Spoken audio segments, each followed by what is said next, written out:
Welcome to the last breakfast. Please enjoy the video. In this video, I will explain how to make broth for pho.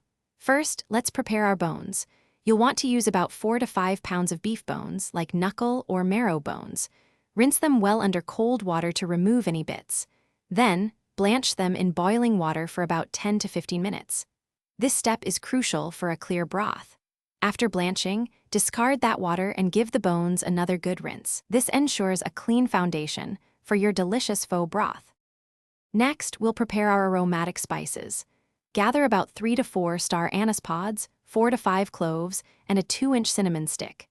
Gently toast these whole spices in a dry pan until fragrant, which takes about 2 to 3 minutes.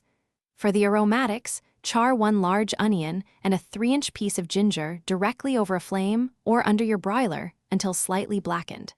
This roasting process deepens their flavor, adding wonderful complexity to your pho broth. Now it's time to bring everything together for a rich, flavorful broth.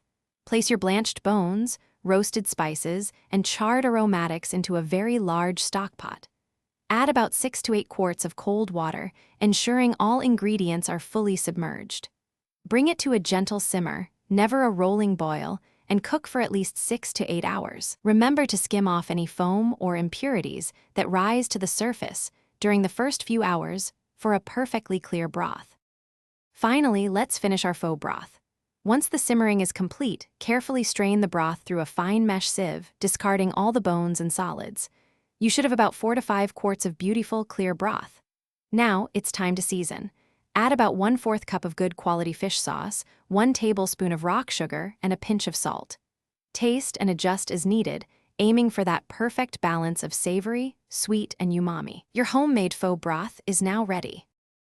Thanks for watching. If this was helpful, leave a like and consider subscribing. See you next time.